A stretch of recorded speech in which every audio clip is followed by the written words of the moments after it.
Arachanox is the second to last fight in the arena, and is one that, on its own, can cost a speedrunner upwards of at least 20 seconds if not handled properly. This is a fight I've seen new and veteran runners struggle with from time to time, so this video is my attempt to help alleviate the struggle. Before I jump into how I handle this fight, I'd like to point out that this is simply how I try to fight Arachanox in my runs, and should not be taken as gospel. Sometimes the game can simply decide to do things that make no sense. We do call this game Stable Fable for a reason, after all. Now, the first thing to note is my experience upgrades. For the strategies I'll be using here, you will need the following stats. Physique 4, Speed 5, Multi-Strike 2, Force Push 2, Physical Shield 2, Berserk 2, Magic Power 3.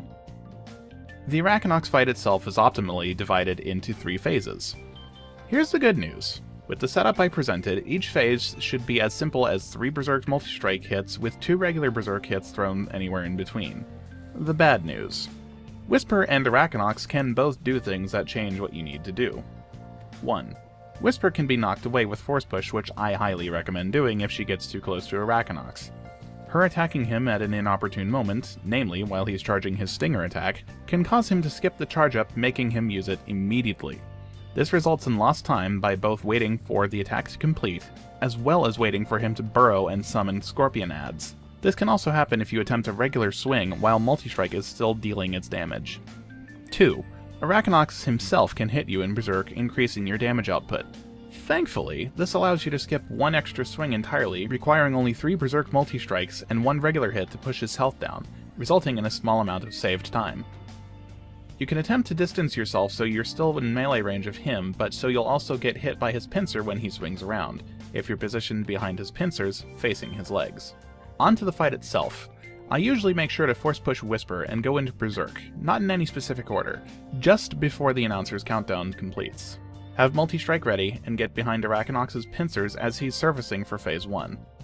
He should swing around and try to hit you. As soon as he starts this, perform 2 swings, the first one being Multi-Strike, the second one being a regular hit.